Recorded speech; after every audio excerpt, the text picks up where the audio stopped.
الحمد لله رب العالمين والعاقبة للمتقين والصلاة والسلام على سيد الأنبياء والمرسلين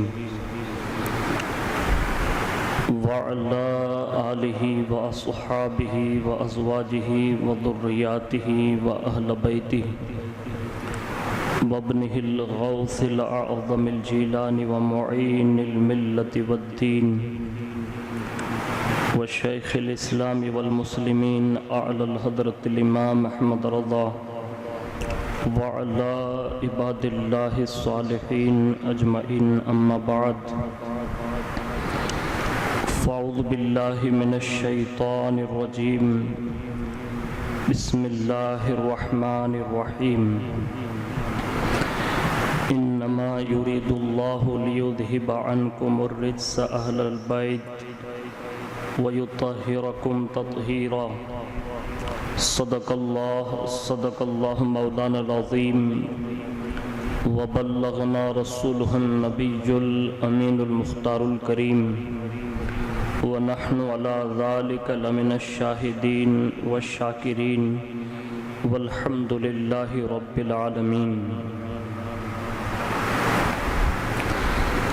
الصلاة والسلام عليك يا رسول الله الصلاة والسلام عليك يا حبيب الله وعلى آلك وأصحابك يا نور الله صلى الله تعالى عليه وآله وسلم۔ اللہ رب العزت کی خاص عنایت سے اور اس کے پیارے محبوب صلی اللہ تعالیٰ علیہ وآلہ وسلم کے خاص فضل و کرم سے ہم اور آپ جشن حضرت سیدنا علی المرتضیٰ کرم اللہ تعالیٰ وجہ الکریم میں حاضری کی سعادت حاصل کر رہے ہیں۔ اللہ رب العزت ہم سب کی حاضری کو اپنی بارگاہ میں قبول فرمائیں اور سیدنا مولا کائنات رضی اللہ تبارک و تعالی عنہ کے صدقے میں ہم سب کے لیے ذریعہ نجات بنائیں۔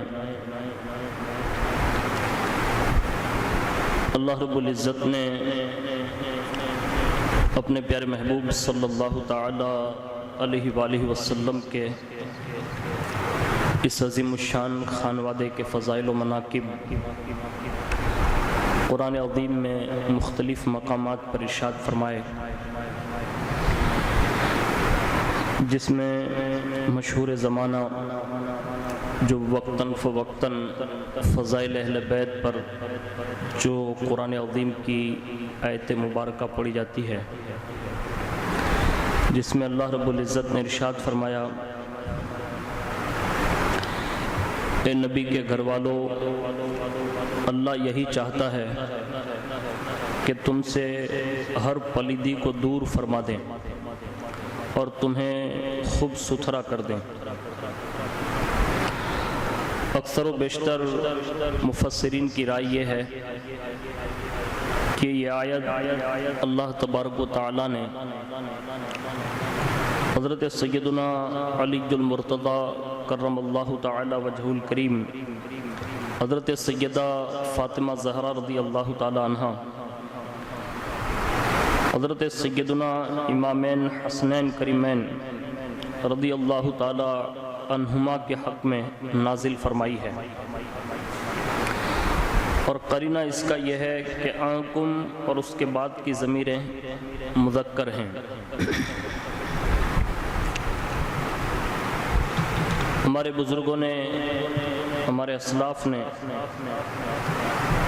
یعنی اللہ اور اس کے رسول کے بعد صحابہ کرام سے لے کر آج تک جتنے بھی ہمارے اسلاف گزرے ہیں، سب نے اپنے اپنے ذوق، اپنے اپنے عشق اور اپنی مستی میں سرکار مولا کائنات رضی اللہ تعالیٰ عنہ کے فضائل و کمالات پر اشعار کہے ہیں، جیسا کہ مشہور زمانہ حضرت مولانا غلام علی اشرفی قادری فرماتے ہیں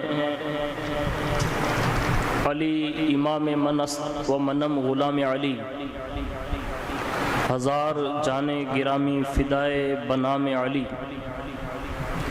کہیں حضرت مولانا عبد الرحمن جامی علیہ رحمت و رضوان فرماتے ہیں علی اولیاء را دلیل حق آمد، علی انبیاء را ولی جن نصیرا،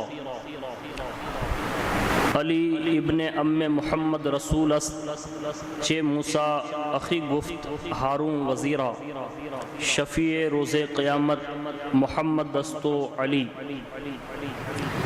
کہیں حضرت خواجہ فرید الدین گن شکر رحمۃ اللہ تعالی علیہ فرماتے ہیں ساقی کوثر امام و رہنما، ابن ام مصطفیٰ شیر خدا، مرتضی و مجتبی جفت بطول، خواجہ معصوم داماد رسول۔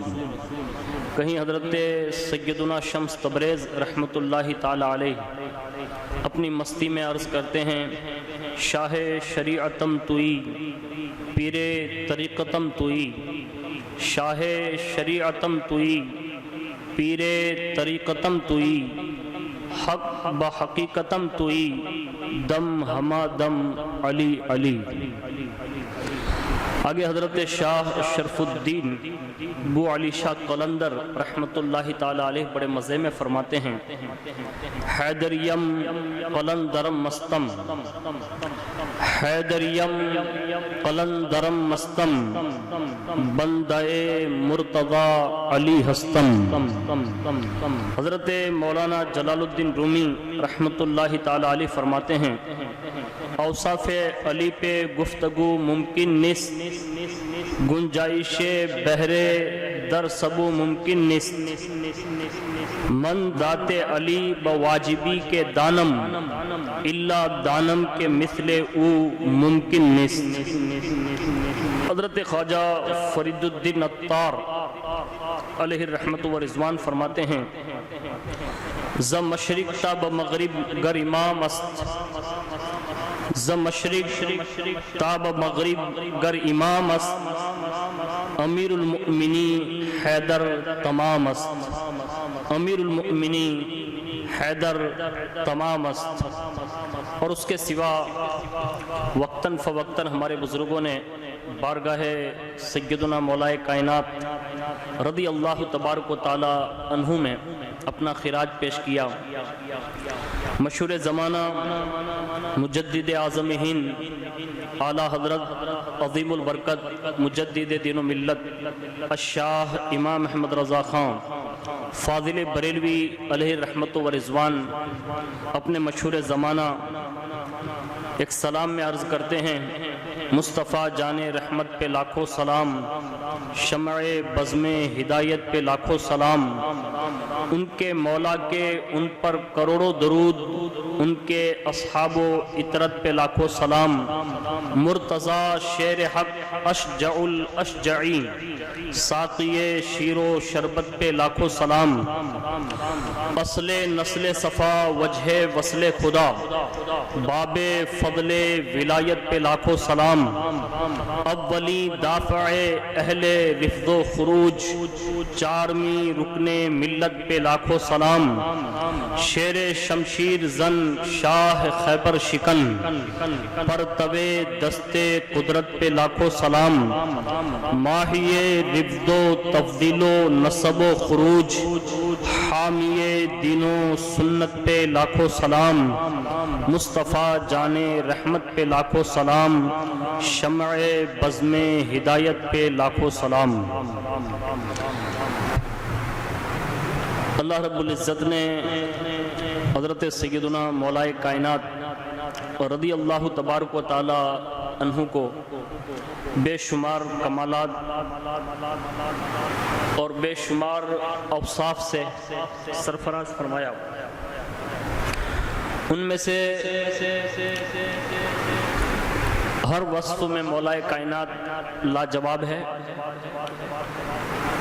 ہر فن میں مولا کائنات لاجواب ہے، ہر میدان میں مولا کائنات لاجواب ہے، چاہے وہ جنگ کا میدان ہو، چاہے وہ علم کا میدان ہو، چاہے وہ امامت کا میدان ہو، چاہے وہ شہادت گاہ الفت میں قدم رکھنا ہو، چاہے وہ محبت رسول کی چاشنی ہو، چاہے وہ عشق رسول کا سمندر ہو، چاہے ولایت کبریٰ کا وہ عظیم الشان منصب ہو، یعنی جس فیلڈ میں بھی آپ مولا کائنات کو دیکھیں گے تو حقیقت میں وہ اس میدان میں اپنے وقت کے امام نظر آتے ہیں۔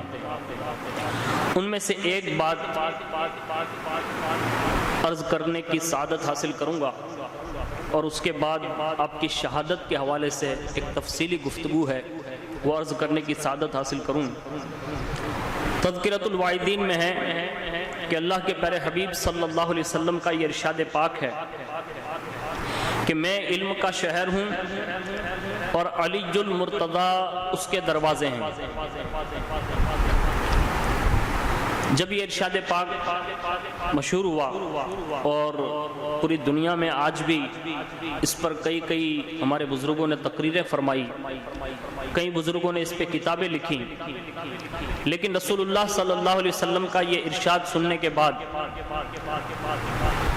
کچھ خارجیوں کے دل میں جو ہے حسد پیدا ہوا، اور بڑے 11 خارجی آپس میں مشورہ کیا انہوں نے کہ ہم لوگ باری باری حضرت علی المرتضیٰ رضی اللہ تعالیٰ عنہ کے پاس جائیں گے اور ایک ہی سوال کریں، پھر دیکھیں کہ وہ کیا جواب دیتے ہیں۔ اگر انہوں نے ہمارے سوالوں کا الگ الگ جواب دیا تو ہم مان لیں گے کہ حضور صلی اللہ علیہ وسلم کے ارشاد کے مطابق یقیناً علی المرتضیٰ شہر علم کے دروازے ہیں۔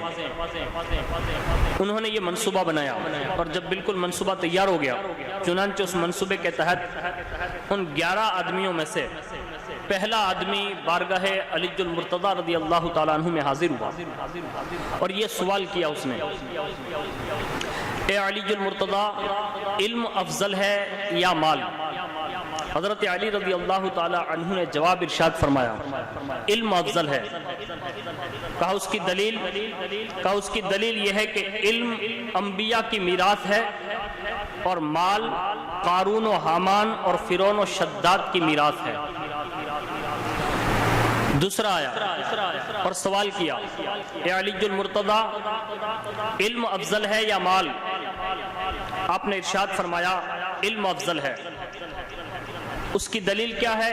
تو فرمایا اس کی دلیل یہ ہے کہ علم تمہاری حفاظت کرتا ہے اور مال کی تم حفاظت کرتے ہو۔ تیسرا آیا اور سوال کیا، اے علی المرتضیٰ، علم افضل ہے یا مال؟ آپ نے ارشاد فرمایا، علم افضل ہے۔ کہا اس کی دلیل؟ کہا اس کی دلیل یہ ہے کہ علم خاص دوستوں کو دیا جاتا ہے اور مال ہر کس و ناقص کو دیا جاتا ہے۔ پھر چوتھا آیا، سوال کیا، اے علی المرتضیٰ، علم افضل ہے یا مال؟ آپ نے ارشاد فرمایا، علم افضل ہے۔ اس کی دلیل؟ کہا اس کی دلیل یہ ہے کہ مال خرچ کرنے سے کم ہو جاتا ہے، مگر علم جس قدر خرچ کیا جائے بڑھتا رہتا ہے۔ پھر پانچواں آیا اور سوال کیا، اے علی المرتضیٰ، علم افضل ہے یا مال؟ آپ نے ارشاد فرمایا، علم افضل ہے۔ کہا اس کی دلیل؟ اس کی دلیل یہ ہے کہ صاحب علم ہمیشہ بزرگی و عظمت سے یاد کیا جاتا ہے، جبکہ مالدار کبھی کنجوس اور بخیل کے نام سے بھی یاد کیا جاتا ہے۔ پھر چھٹا آیا، سوال کیا، اے علی المرتضیٰ، علم افضل ہے یا مال؟ حضرت سیدنا علی المرتضیٰ کرم اللہ تعالی وجہ الکریم نے جواب ارشاد فرمایا، علم افضل ہے۔ کہا اس کی دلیل؟ کہا اس کی دلیل یہ ہے کہ صاحب علم روز محشر گنہگاروں کی شفاعت کرے گا اور مالدار سے روز محشر ایک ایک پیسے کا حساب لیا جائے گا۔ پھر ساتواں آیا اور حضرت علی المرتضیٰ سے سوال کیا، کہا علم افضل ہے یا مال؟ آپ نے جواب میں ارشاد فرمایا، علم افضل ہے۔ کہا اس کی دلیل؟ کہا اس کی دلیل یہ ہے، مالدار جب مر جاتا ہے تو اس کا تذکرہ مر جاتا ہے، مگر صاحب علم کا ذکر مرنے کے بعد قیامت تک باقی رہتا ہے۔ پھر 8واں سوال لے کر آیا، عرض کیا علم افضل ہے یا مال؟ آپ رضی اللہ تعالی عنہ نے جواب دیا علم افضل ہے۔ کہا اس کی دلیل کیا ہے؟ ارشاد فرمایا دلیل یہ ہے عالم کے دوست بکثرت ہوتے ہیں، صاحب مال کے دشمن بہت زیادہ ہوتے ہیں۔ حضرت سیدنا علی المرتضی رضی اللہ تعالیٰ عنہ نے یہ جواب عنایت فرمایا۔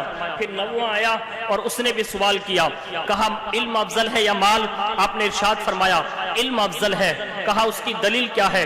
ارشاد فرمایا اس کی دلیل یہ ہے علم کبھی پرانا بوسیدہ کمزور نہیں ہوتا، جبکہ مال مدتوں پڑا رہے تو بوسیدہ اور بیکار ہو جاتا ہے۔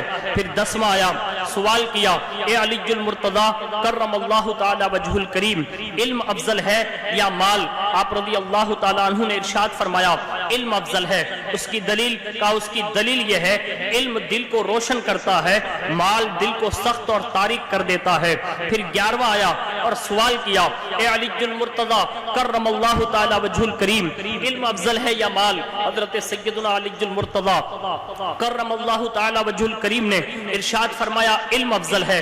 کہا اس کی دلیل کیا ہے؟ آپ نے ارشاد فرمایا صاحب مال کبھی مال کے غرور میں مبتلا ہو کر خدائی کا دعویٰ کرتا ہے، لیکن صاحب علم ایسا نہیں کرتا۔ عالم ہمیشہ عاجزی، انکساری اور عبودیت کا اقرار کرتا رہتا ہے۔ اس کے بعد سیدنا علی المرتضی رضی اللہ تعالی عنہ نے ارشاد فرمایا اگر یہ لوگ مجھ سے یہی ایک سوال ہی کرتے رہیں تو انشاءاللہ میں زندگی بھر ان سب کو الگ الگ دلیل دیتا رہوں گا۔ آپ کی علم جلالت کو دیکھ کر ان 11 آدمیوں نے سچے دل سے توبہ کی اور دائرہ اسلام میں داخل ہو گئے۔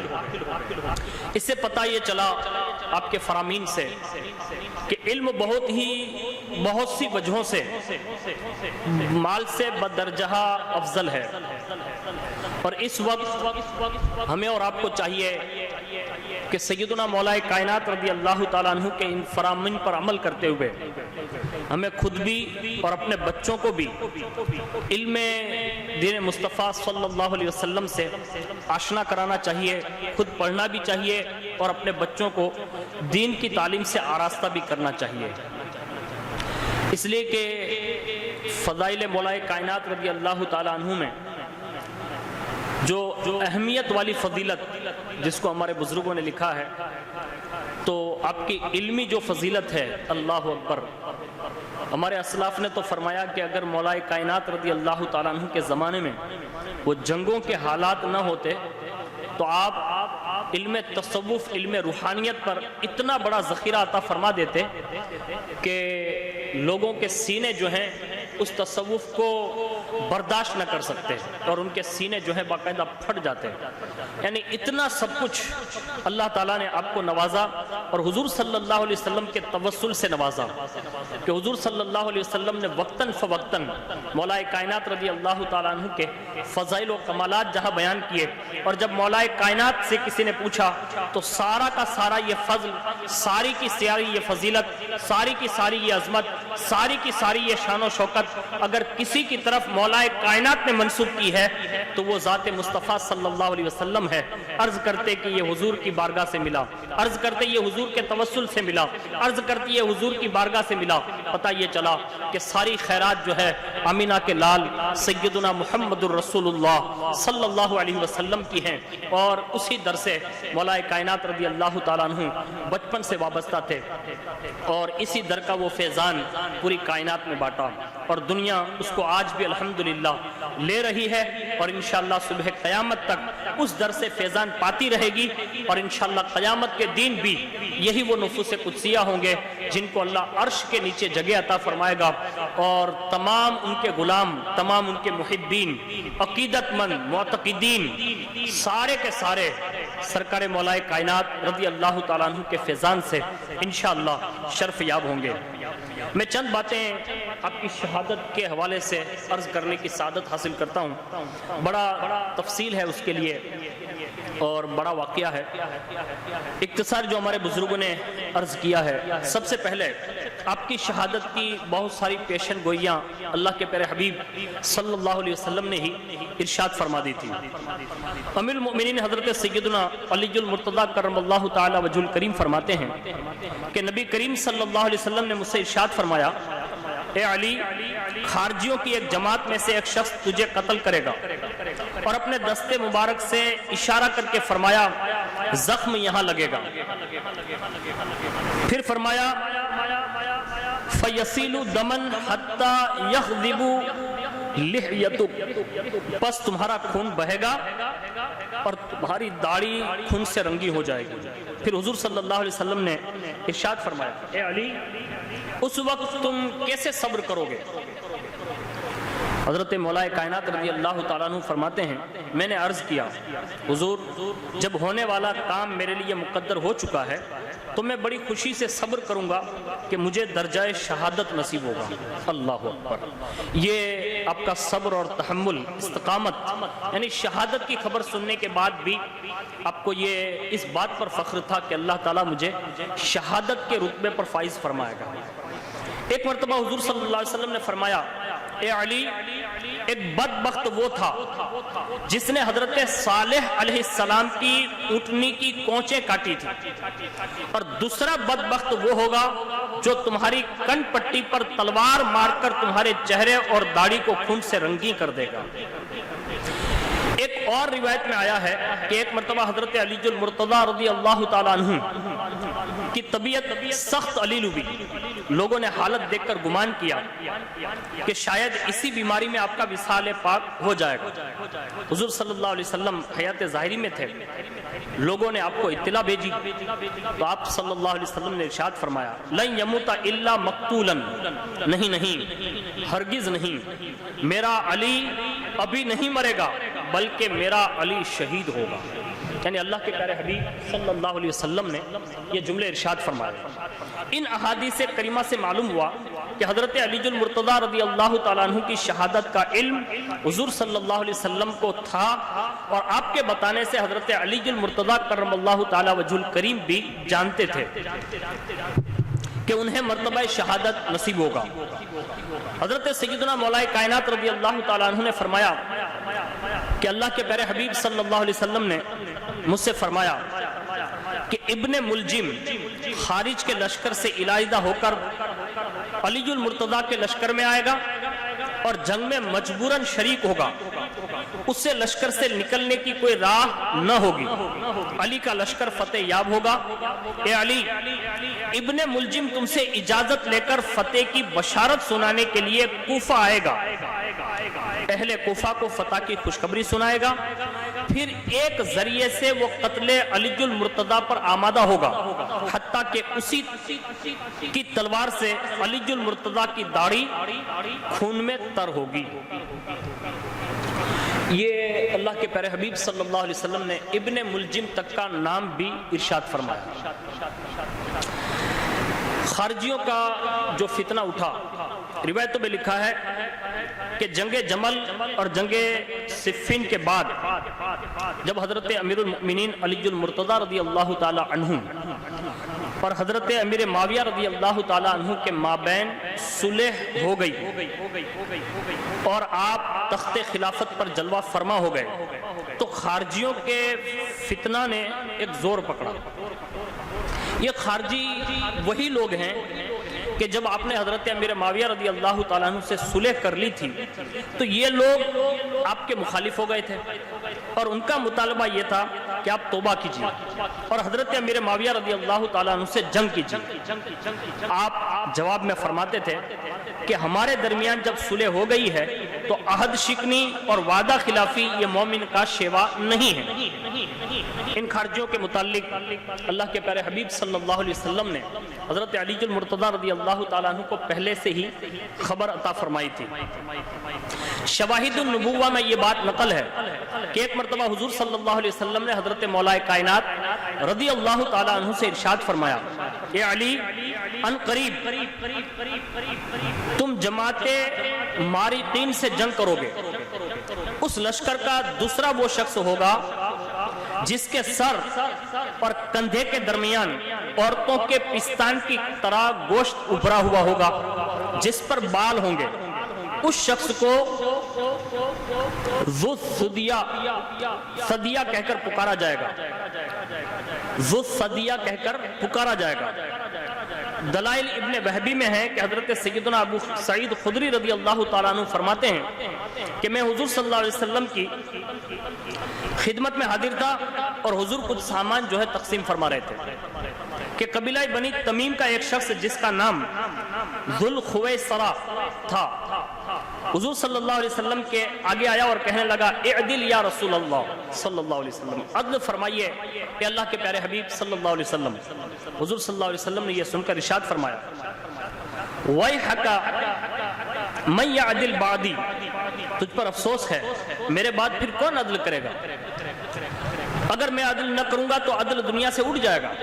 حضرت سیدنا فاروق اعظم رضی اللہ تعالیٰ عنہ حاضر تھے، آگے بڑھے اور عرض کیا یا رسول اللہ صلی اللہ علیہ وسلم اجازت دیجئے میں اس کا سر اڑا دوں۔ حضور صلی اللہ علیہ وسلم نے فرمایا عمر چھوڑو، اس کے ساتھ ایک جماعت پیدا ہوگی، یعنی ذوالخویصرہ کے ساتھ ایک جماعت پیدا ہوگی، اس جماعت کا حال یہ ہوگا تحقرون صلواتکم بصلواتہم وصیامکم بصیامہم یقرؤون القرآن لا یجاوز حناجرہم یمرقون من الدین کما یمرق السہم من الرمیہ، تم اپنی نمازوں کو ان کی نمازوں سے حقیر جانو گے، ان کے روزوں سے اپنے روزوں کو، قرآن پڑھیں گے مگر ان کے گلے کے نیچے نہ اترے گا، دین سے ایسے نکل جائیں گے جیسے تیر کمان سے پھر لوٹتا نہیں۔ پر اے عمر، ان کا پیش رو ایک سیاہ مرد ہوگا کہ اس کے بازوؤں یا شانوں پر عورتوں کے پستان کے مثل گوشت ہوگا۔ حضرت ابو سعید خدری رضی اللہ تعالیٰ عنہ فرماتے ہیں کہ میں گواہی دیتا ہوں کہ اللہ کے پیارے حبیب صلی اللہ علیہ وسلم نے جو پیشن گوئی فرمائی وہ حرف بہ حرف پوری ہوئی۔ فرماتے ہیں میں جنگ نہروان میں حضرت علی المرتضیٰ رضی اللہ تعالیٰ عنہ کے ساتھ تھا، چنانچہ جب خارجیوں کے لشکر کے سردار کو دیکھا تو وہی شخص تھا جس کی پیشن گوئی رسول اللہ صلی اللہ علیہ وسلم نے ارشاد فرمائی تھی۔ چنانچہ خارجیوں نے سورش کی تو حضرت علی المرتضیٰ رضی اللہ تعالیٰ عنہ نے ان کی سرکوبی کے لیے حضرت عبداللہ ابن عباس رضی اللہ تعالیٰ عنہما کو بھیجا۔ اب خارجیوں پر غالب آئے، کچھ خارجی مارے گئے، کچھ نے توبہ کر لی اور کچھ خارجیوں نے بھاگ کر مقام نہروان پر پناہ لے لی اور نہروان کو اپنا مرکز بنا کر وہیں سے شر انگیزی کرنا شروع فرمائی۔ جب خارجیوں کی فتنہ انگیزی اور زیادہ بڑھ گئی تو حضرت علی المرتضیٰ رضی اللہ تعالیٰ عنہ نے ایک لشکر جلال لے کر بذات خود نہروان کے مقام پر تشریف لائے۔ جنگ کرنے سے پہلے آپ نے اتمام حجت کے طور پر خارجیوں کے گروہ کے سامنے ایک تقریر فرمائی، انہیں عذاب الہی سے ڈرایا، جس کے نتیجے میں 8000 خارجی توبہ کر کے حضرت علی المرتضیٰ کرم اللہ تعالی وجہ الکریم کے لشکر میں شامل ہو گئے۔ حضرت ابن قواقع جو خارجیوں کے لشکر کے سردار تھے، اللہ تعالیٰ نے انہیں توفیق عطا فرمائی، آپ بھی توبہ کر کے 10 آدمیوں کو اپنے ساتھ لے کر مولا کائنات رضی اللہ تبارک و تعالیٰ عنہ کے لشکر میں شامل ہو گئے۔ پھر نہروان کے مقام پر گھمسان کی لڑائی شروع ہوئی۔ تھوڑی ہی دیر میں خارجیوں کو ذلت آمیز یعنی ذلیل ہوئے، اتنی بڑی شکست ہوئی، اور اللہ کے پیارے حبیب صلی اللہ علیہ وسلم کی پیشن گوئی کے مطابق خارجیوں کے 4000 کے لشکر میں سے 3990 آدمی مارے گئے، صرف 10 جان بچا کر بھاگ نکلے۔ حضرت سیدنا علی المرتضیٰ کرم اللہ تعالی وجہ الکریم کے لشکر میں صرف 9 آدمیوں نے شہادت پائی۔ جنگ ختم ہونے کے بعد حضرت علی المرتضیٰ رضی اللہ تعالیٰ عنہ نے یہ ذو صدیہ کی نشانی والا جو تھا نا، اس کی تلاش شروع فرمائی، کہا اسے تلاش کرو۔ لوگوں نے بہت تلاشا لیکن ذو صدیہ کی تلاش جو ہے میسر نہ آئی۔ آ کر عرض کیا امیر المومنین شاید وہ خبیث بھاگ گیا ہے۔ مولا کائنات رضی اللہ تعالیٰ عنہ کا یقین دیکھیں، توکل دیکھیں۔ ارشاد فرمایا خدا کی قسم وہ بھاگ نہیں سکتا مجھے میرے آقا صلی اللہ علیہ وسلم نے اس کے قتل کی خبر دی ہے، پھر ڈھونڈو۔ جب دوبارہ ڈھونڈا گیا تو 40 لاشوں کے نیچے دبا ہوا وہی ملا، جس کے مطلب نشانات حضور نے فرمائے تھے کہ عورتوں کے پستان کی طرح وہ نشانی ہوگی اور اس پر بال ہوں گے۔ وہ ملا۔ پھر ام المؤمنین رضی اللہ تعالیٰ عنہ نے فرمایا کہ تم میں سے کون ہے، جب یہ فتح ہو گئی تو فرمایا تم میں سے کون ہے جو ہماری اس فتح کی خبر کوفہ پہنچائے۔ بس ابھی اتنا فرمانا تھا کہ ابن ملجم آگے بڑھا اور کہا امیر المؤمنین یہ خبر کوفہ میں پہنچاؤں گا۔ اللہ اللہ، حضرت مولا کائنات رضی اللہ تعالیٰ عنہ نے فرمایا کہ ہاں جانا بھی تجھے ہے، اس لیے کہ تجھے اپنا کام بھی کرنا ہے۔ یہ ابن ملجم مصری تھا۔ جب مصری کے لوگ حضرت سیدنا عثمان ذو النورین رضی اللہ تعالیٰ عنہ کے لیے قتل کے لیے آئے تھے تو یہ بھی ان کے ساتھ مدینہ آ گیا تھا، پھر مدینہ طیبہ سے کوفہ آ گیا اور توبہ کر کے لشکر شیر خدا میں شامل ہو گیا تھا۔ جنگ نہروان میں فتح کے بعد جب حضرت علی المرتضیٰ کرم اللہ تعالی وجہ الکریم کے محبین اور متوسلین نے مبارکباد دیتے ہوئے جب مولا کائنات رضی اللہ تعالیٰ عنہ کو تحفے اور نذرانے پیش کرنا شروع کیے تو ابن ملجم بھی ایک بہت ہی قیمتی تلوار لے کر حاضر ہوا اور آپ کی خدمت میں پیش کی۔ مولا کائنات رضی اللہ تعالیٰ عنہ نے اس تلوار کو لے کر ملاحظہ فرما کر ابن ملجم کو واپس کر دی۔ ابن ملجم کہنے لگا کہ امیر المؤمنین آپ نے سب کے ہدیے قبول فرمائے، میرا تحفہ قبول کیوں نہیں کیا اور مجھے واپس کر دیا؟ مولا کائنات رضی اللہ تعالی عنہ نے ارشاد فرمایا ابن ملجم یہ تلوار میں تجھ سے کیسے لے سکتا ہوں جبکہ تو مجھ سے اس تلوار کے ذریعے اپنی مراد حاصل کرنے کی کوشش کرے گا۔ یہ سن کر ابن ملجم زمین پر گر پڑا اور بہت رویا اور کہنے لگا حضور مجھ سے یہ کیسے ہو سکتا ہے کہ میں حضور پر تلوار چلاؤں؟ آپ نے فرمایا خدائی امور میں کسی کو مجال دم زدن نہیں اور ہونے والی بات میں فرق آنا کسی طرح ممکن نہیں۔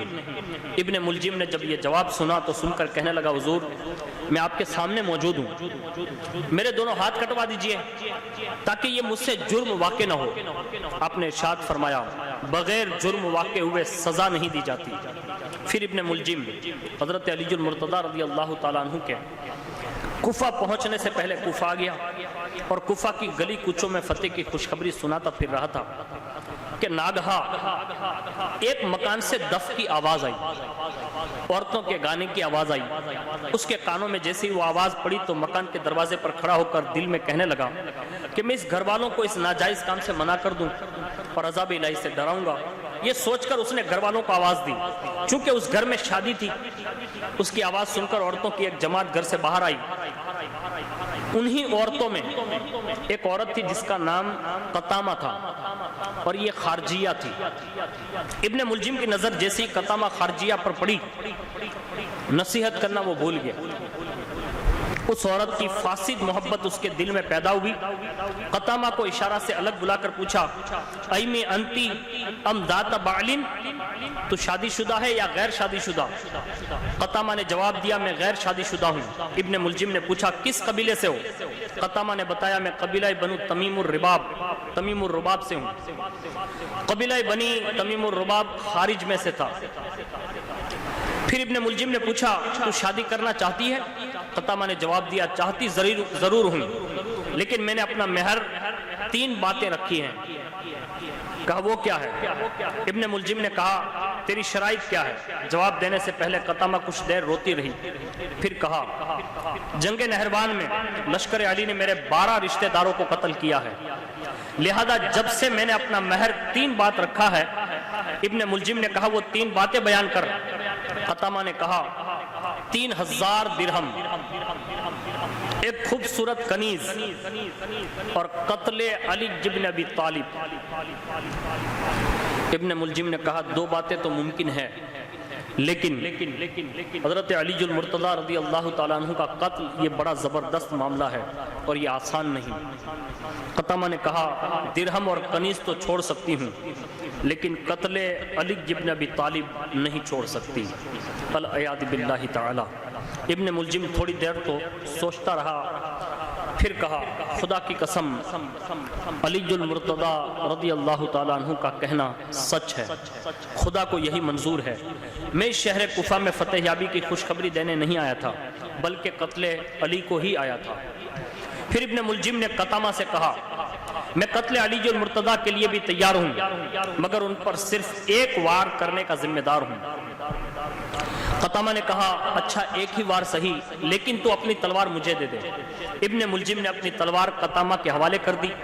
قتامہ نے ابن ملجم کی اس تلوار کو زہر میں بجھوایا اور اپنے پاس محفوظ رکھا۔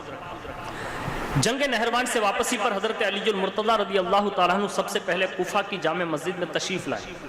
پہلے 2 رکعت نماز تحیۃ المسجد ادا فرمائی، پھر منبر پر جلوہ فرما ہوئے، پھر تقریر فرمائی، حمد و ثنا نعت کے بعد حاضرین مجلس کو عذاب الہی سے ڈرایا، اتباع شریعت کی وصیت فرمائی، پھر اپنی داہنی طرف نظر ڈالی تو بڑے صاحبزادے حضرت سیدنا امام حسن رضی اللہ تعالیٰ عنہ پر نظر پڑی۔ محبت سے فرمایا یا بنیا کم مضی من شہرنا ھذا، اے بیٹے اس ماہ رمضان شریف کے کتنے دن گزر چکے ہیں؟ حضرت سیدنا امام حسن مجتبیٰ رضی اللہ تعالیٰ عنہ نے عرض کیا ابا جان 13 دن گزر چکے ہیں۔ پھر آپ نے منبر کی بائیں طرف دیکھا اور شہزادے سیدنا امام حسین رضی اللہ تعالیٰ عنہ کی طرف نظر فرمائی۔ آپ نے ان سے محبت آمیز انداز میں فرمایا یا بنیا کم بقا من شہرنا ھذا، اے میرے بیٹے میرے صاحبزادے اس مہینے میں کتنے دن باقی ہیں؟ حضرت سیدنا امام حسین رضی اللہ تعالیٰ عنہ نے عرض کیا ابا جان اس مہینے میں 17 دن اور باقی ہیں۔ پھر حضرت سیدنا علی المرتضیٰ کرم اللہ تعالی وجہ الکریم نے اپنی ریش مبارک پر ہاتھ پھیرتے ہوئے فرمایا رمضان المبارک کے اس مبارک گھڑی میں میری یہ داڑھی سر کے خون سے رنگی ہو جائے گی اور رنگنے والا اس امت کا بدترین شخص ہوگا۔ رمضان المبارک کے اس مبارک مہینے میں میری یہ داڑھی سر کے خون سے رنگی جائے گی اور رنگنے والا اس امت کا بدترین شخص ہوگا۔ آپ نے یہ جملے ارشاد فرمائے اور پھر آپ نے ایک رباعی پڑھی جس کا مطلب یہ تھا قبیلہ مراد کا ایک شخص جس کے ساتھ میں نے سلوک بھی کیے ہیں وہی مجھے قتل کرے گا۔ ابن ملجم بھی اس مجلس میں موجود تھا، سمجھ گیا کہ اشارہ میری ہی جانب ہے، روتا ہوا آگے بڑھا، عرض کرنے لگا امیر المؤمنین اگر میرے بارے میں آپ کا یہ گمان ہے تو میرے ہاتھ کاٹ ڈالیے اور مجھے قتل کرا دیجئے۔ آپ نے فرمایا بغیر جرم کے سزا ممکن نہیں ہے۔ پھر فرمایا مگر مجھ کو میرے آقا صلی اللہ علیہ وسلم نے فرما دیا ہے کہ علی تیرا قاتل قبیلہ مراد سے ہوگا، اپنے مقصد کو حاصل کرنے کے لیے تلوار کا ایک وار تم پر کرے گا مگر اس کی مراد پوری نہ ہوگی۔ ابن ملجم عرض کرنے لگا حضور مجھ پر عیب نہ لگائیں۔ مولا کائنات رضی اللہ تعالیٰ عنہ نے فرمایا میں تجھ پر کوئی عیب نہیں لگا رہا ہوں بلکہ خفیہ راز جو اسرار الہی ہے میں وہ راز بتا رہا ہوں اور حقیقت یہ ہے کہ تو بھی اس سے واقف ہے، یعنی جو میں راز بتا رہا ہوں اسے تو بھی جانتا ہے، سچ کہہ۔ پھر آپ نے فرمایا سچ کہہ جب تیرا دودھ پینے کا زمانہ تھا تیری دایا دودھ پلانے والی ایک یہودن تھی یا نہیں؟ ابن ملجم نے کہا آپ سچ فرما رہے ہیں، مجھے دودھ پلانے والی دایا یہودن تھی۔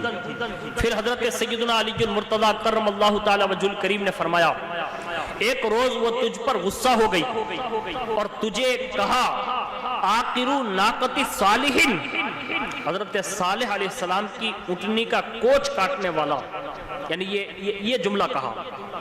پھر آپ نے فرمایا خلق خدا میں 2 شخص بدترین ہوں گے، ایک وہ شخص ہوا جس نے حضرت صالح علیہ السلام کی اونٹنی کی کونچیں کاٹی اور دوسرا وہ شخص ہے جو ایک عورت کی لالچ میں مجھے شہید کرے گا۔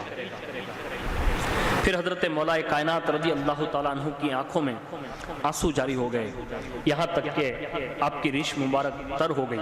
پھر حاضرین مجلس کو مخاطب کر کے فرمایا اے لوگو میرا یہ رونا موت کے خوف سے نہیں ہے، میں تو ہمیشہ راہ خدا میں موت کا آرزومند رہتا ہوں۔ میرا رونا محض اپنے جگر گوشوں کی مظلومی پر ہے، ان قریب ان کے سروں سے میرا سایہ اٹھنے والا ہے۔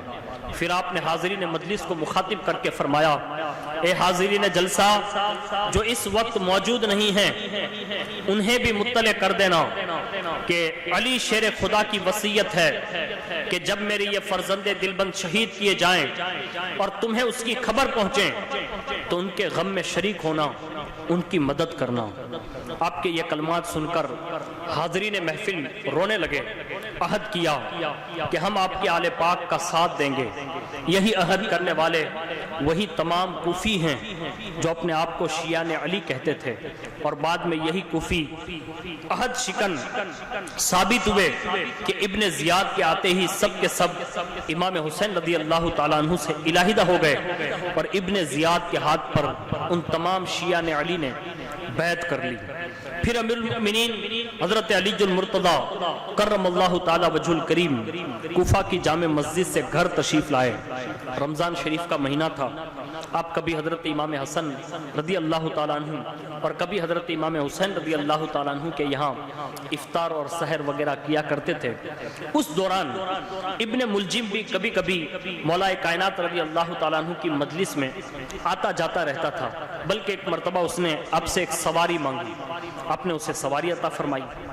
پھر فرمایا، اریدو حیاتہ وہو یریدو قتلی ان ھذا قاتلی، میں تو اس کی زندگی چاہتا ہوں اور یہ میرا قتل کا ارادہ رکھتا، بے شک یہی میرا قاتل ہے۔ حاضرین میں سے ایک شخص نے عرض کیا، فما یمنعونک، تو پھر آپ اسے قتل کیوں نہیں کر دیتے؟ آپ نے فرمایا، انہ لم یقتل بعدی، میرے بعد یہ کسی اور کو قتل نہ کر سکے گا۔ خوراک آپ کی پہلے ہی کم تھی اور اب اور کم کر دی، یعنی 3 لقموں سے زیادہ تناول نہیں فرماتے تھے۔ صاحب زادگان نے عرض کی، ابا جان خوراک میں اتنی کمی کیوں کر دی ہے؟ حضرت مولا کائنات رضی اللہ تعالیٰ عنہ نے فرمایا، شہزادو اب ہمارا وقت وداع قریب ہے، میں چاہتا ہوں دنیاوی غذاؤں سے میرا پیٹ خالی رہے اور انوار الہی سے میرا باطن منور رہے، اور میں اسی حال میں دنیا سے رخصت ہو کر اپنے رب کی بارگاہ میں حاضری دے سکوں۔ ادھر ابن ملجم نے اپنی مدد کے لیے 2 اور خارجیوں کو تیار کیا، جن میں سے ایک کا نام شبیب بن بحیرہ شجعی اور دوسرے کا نام وردان تمیمی تھا۔ یہ لوگ مناسب موقع کی تلاش میں تھے۔ 19 رمضان المبارک کو جب حضرت علی المرتضی کرم اللہ تعالی وجہ الکریم مسجد میں تشریف لائے تو دیکھا کہ اہل کوفہ مسجد میں چاروں طرف محافظت کر رہے ہیں۔ آپ نے ان احباب سے فرمایا، یہ قیدیوں جیسی کیا حفاظت ہے، تقدیر الہی مٹ نہیں سکتی، جو ہونا ہے وہ ہوگا اور ضرور ہوگا، تم لوگ جاؤ اپنے گھروں میں آرام کرو۔ وہ لوگ آپ کے حکم سے واپس چلے گئے۔ اب پچھلی رات تک تنہ تنہا کوفہ کی جامع مسجد میں مشغول عبادت رہے، بار بار آسمان کی طرف دیکھتے اور فرماتے، صدق رسول اللہ صلی اللہ علیہ وسلم، صدق رسول اللہ صلی اللہ علیہ وسلم، حضور صلی اللہ علیہ وسلم نے بالکل سچ فرمایا۔ کیا وجہ ہے اب تک میرا قاتل رونما نہیں ہوا؟ پھر آپ نے تازہ وضو فرمایا، ایک شعر پڑھا جس کا مفہوم یہ تھا، اے علی مرنے کے لیے اپنی کمر چست کر لو، موت ان قریب تم سے ملنے والی ہے، موت سے نہ گھبراؤ جب تم میدان رضا میں قدم رکھ چکے ہو۔ رات کے پچھلے پہر آپ گھر تشریف لے گئے اور پھر جب مسجد میں جانے لگے، واپس جانے لگے تو آپ کے گھر میں مرغابیاں پلی ہوئی تھیں اور آپ کو دیکھ دیکھ کر پکارنے اور شور کرنے لگی۔ لوگوں نے انہیں ہٹانا چاہا۔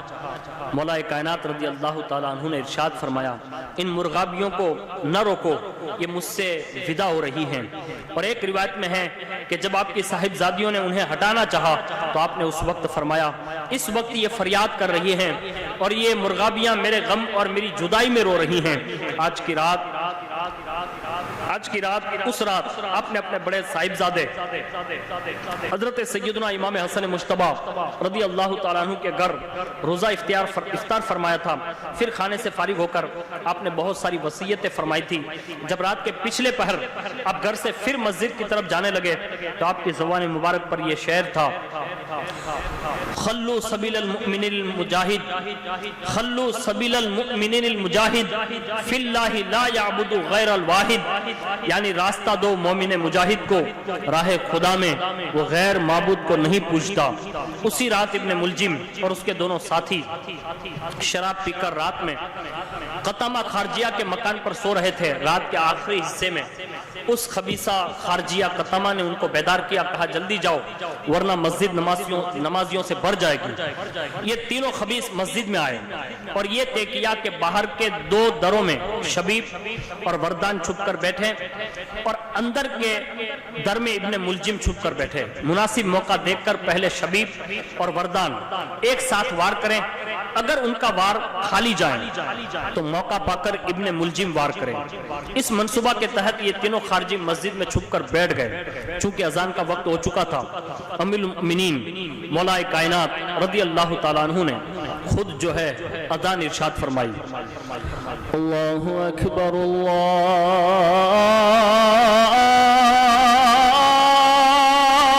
اکبر اللہ اکبر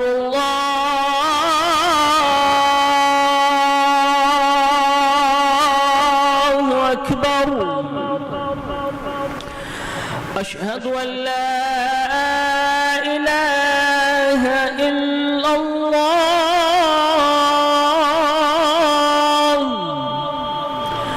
اشہد ان لا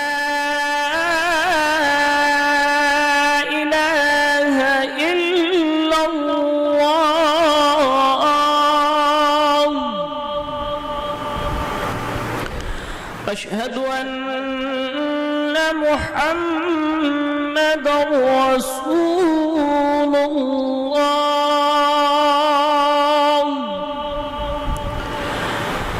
أشهد أن محمد رسول الله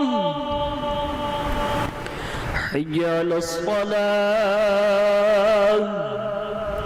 حي على الصلاة حي على الفلاح حي على الفلاح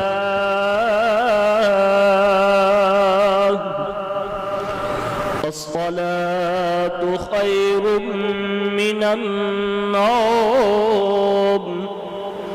الصلاة خير من النوم اللہ اکبر اللہ اکبر لا الہ الا اللہ.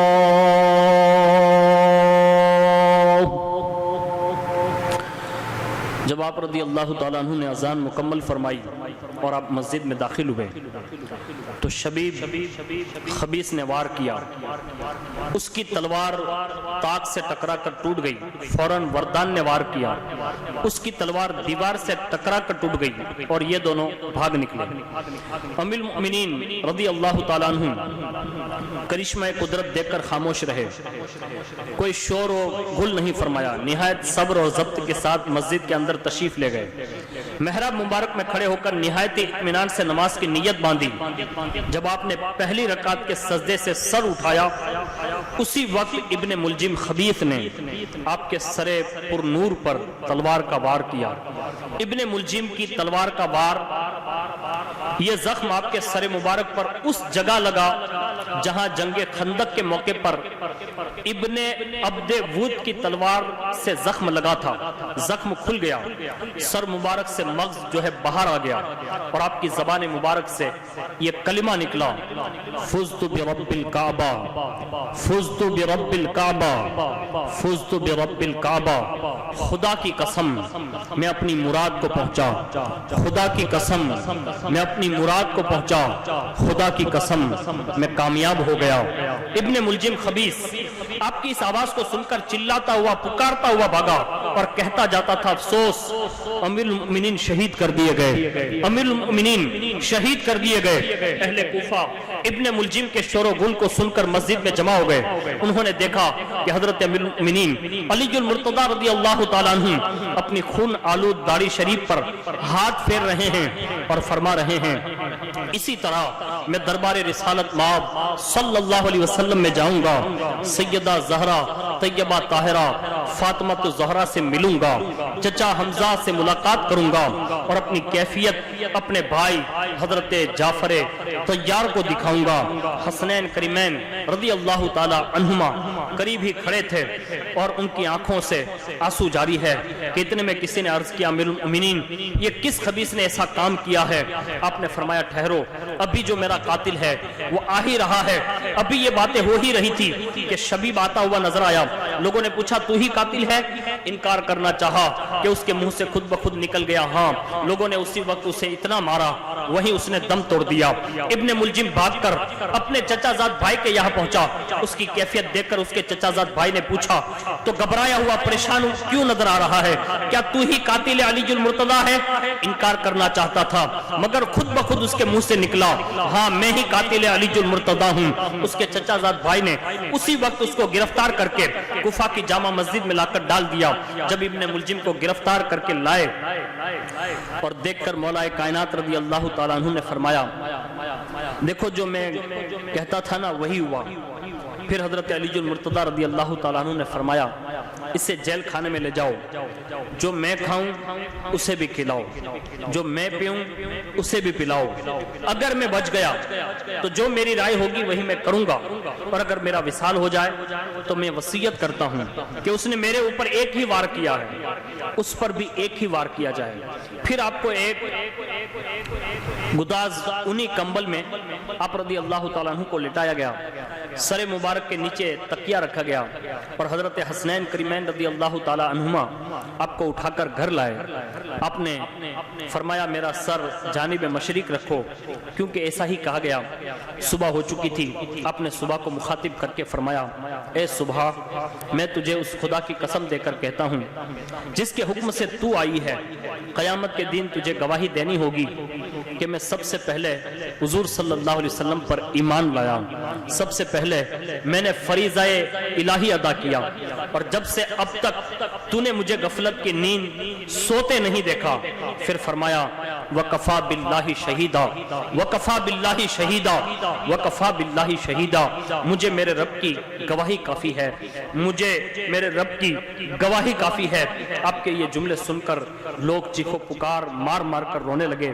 علاج کے لیے جب حضرت عمر بن نعمان جراح حاضر ہوئے لیکن زخم دیکھ کر وہ بھی زارو قطار رونے لگے اور کہنے لگے افسوس علاج کی خدمت مجھ سے ناممکن ہے کہ یہ زخم زہر آلود تلوار کا ہے۔ اس پر سیدنا علی المرتضیٰ کرم اللہ تعالی وجہ الکریم نے فرمایا اب جب کہ ہمارا رہنا ناممکن ہو گیا ہے تو اس لیے اب زخم کا درست ہونا کیسے ممکن ہوگا؟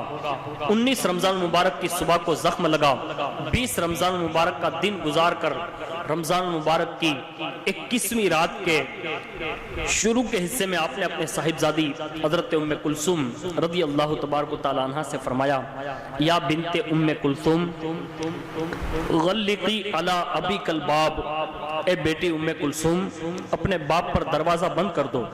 جب سیدہ ام کلثوم رضی اللہ تعالی عنہ نے دروازہ بند کر دیا تو حضرت علی المرتضیٰ رضی اللہ تعالیٰ عنہ نے سب سے پہلے اپنی صاحبزادیوں کو وصیت فرمائی، پھر اس کے بعد حضرت امام حسن مجتبیٰ رضی اللہ تعالیٰ عنہ کو وصیت فرمائی، اور پھر آخر میں سید الشہداء سرکار امام حسین رضی اللہ تعالیٰ عنہ کو اس طرح وصیت فرمائی میرے بعد جو کچھ ہونے والا ہے تم جانتے ہو، میں سب کو آنکھوں سے دیکھ رہا ہوں اور تمہیں کئی مرتبہ بتا بھی چکا ہوں، اور خاص کر کربلا میں جو واقعات ہونے والے ہیں ان پر اچھی طرح ثابت قدم رہنا۔ وصیتیں سن کر سب کی آنکھوں میں آنسو جاری ہو گئے۔ گئے۔ مولا کائنات رضی اللہ تعالیٰ عنہ نے سب کو تسلی دیتے ہوئے فرمایا مت رو کہ تمہارے رونے سے میرے دل کو تکلیف ہوتی ہے۔ پھر فرمایا دیکھو کیسی کیسی عظیم ہستیاں آ رہی ہے، ھذا الملائکہ والنبیون وھذا محمد الرسول اللہ صلی اللہ علیہ وسلم یقول یا علی ابشر فما تصیر الیہ خیر مما انت فیہ۔ یہ فرشتوں کی جماعت ہے، یہ انبیاء کرام کی جماعت ہے، اور سرکار صلی اللہ علیہ وسلم تشریف لائے ہیں اور حضور صلی اللہ علیہ وسلم فرما رہے ہیں اے علی تمہیں بشارت ہو، اے علی تمہیں بشارت ہو، تم جہاں ہو اس سے بہتر مقام پر آ رہے ہو۔ آپ کے اتنا کہنے پر سب لوگ خاموش ہو گئے اور حضرت علی المرتضیٰ رضی اللہ تعالیٰ عنہ کی شان میں غیبی آوازیں آنے لگی۔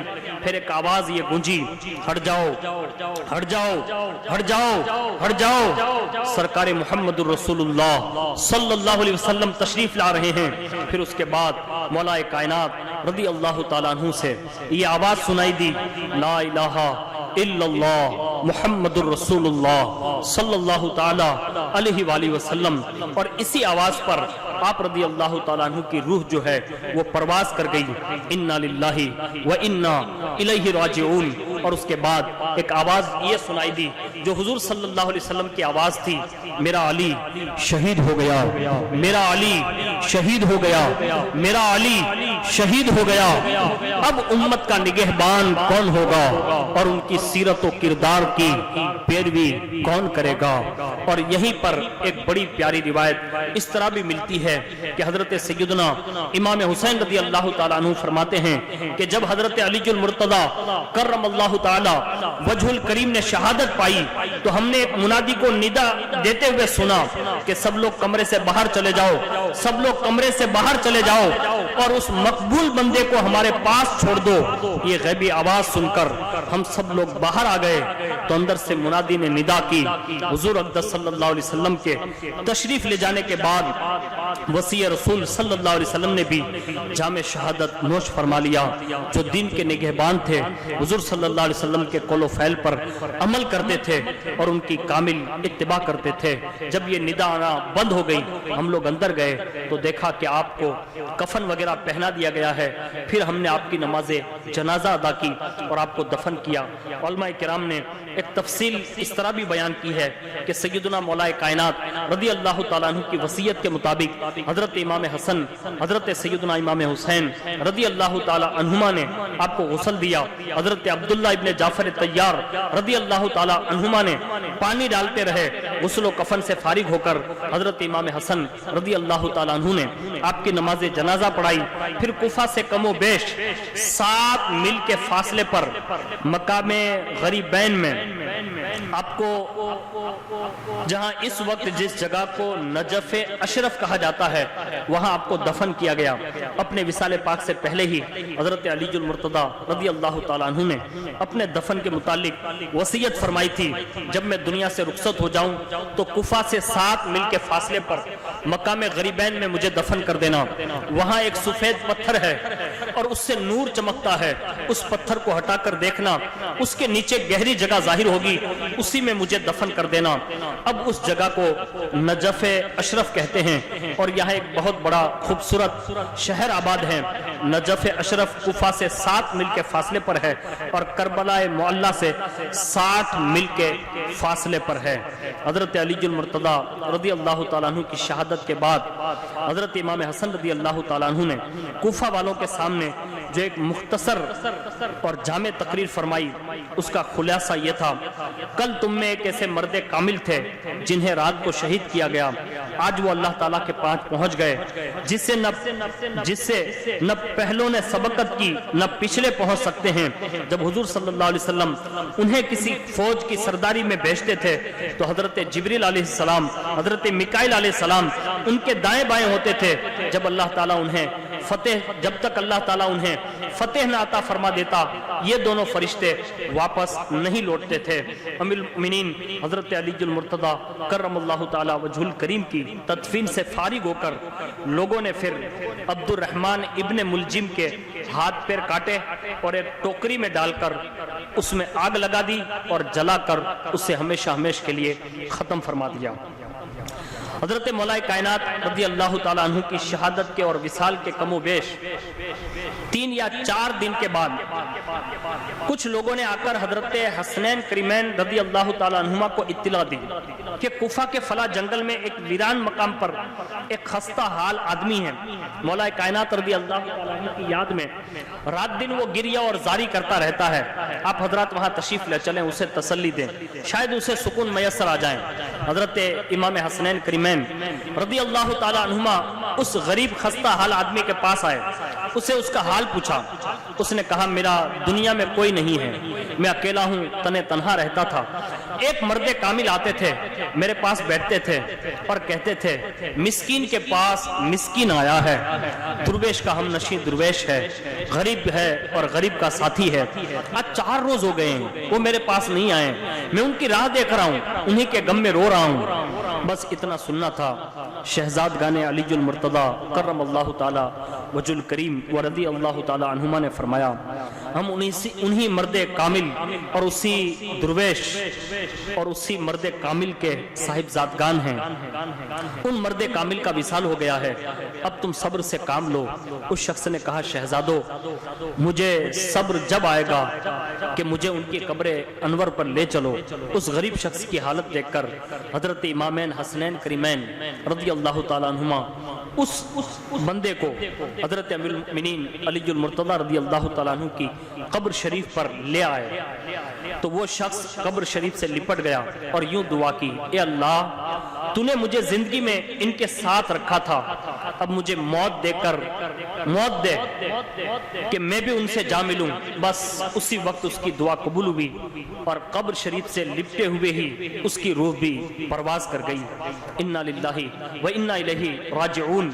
حضرت امام حسنین کریمین رضی اللہ تعالی عنہما نے غسل کفن دینے کے بعد اس درویش کی بھی جو ہے وہ نماز جنازہ پڑھی اور مولا کائنات رضی اللہ تعالیٰ عنہ کے قرب و جوار میں ہی اسے بھی دفن کر دیا۔ یہ چند باتیں تھی جو میں نے آپ کے سامنے عرض کرنے کی سعادت حاصل کی، اور یہ درد بھری داستان جو مورخین نے بڑے شرح و بسط کے ساتھ پیش فرمائی ہے۔ دعا کریں کہ اللہ تبارک و تعالی ہم سب کے اس خراج کو اللہ تعالیٰ اپنی بارگاہ میں قبول فرمائیں اور مولا کائنات رضی اللہ تعالیٰ عنہ کے صدقے میں اس سے شرف قبولیت عطا فرمائیں، اور اللہ تعالیٰ ہمیں آپ کو اور ہماری آنے والی تمام نسلوں کو مولا کائنات اور اہل بیت اطہار اور صحابہ کرام کی سچی محبت عطا فرمائیں۔ اسی کو امام عشق و محبت اعلیٰ حضرت رضی اللہ تعالیٰ عنہ زندگی بھر یوں کہتے رہے، یا الہی 2 جہاں میں خادم آل رسول اللہ کر، حضرت آل رسول مقتدیٰ کے واسطے قادری کر، قادری رکھ، قادریوں میں اٹھا، قدر عبد القادر قدرت نما کے واسطے، آمین بجاہ النبی الکریم صلی اللہ علیہ وسلم۔ السلام علیکم ورحمۃ اللہ وبرکاتہ۔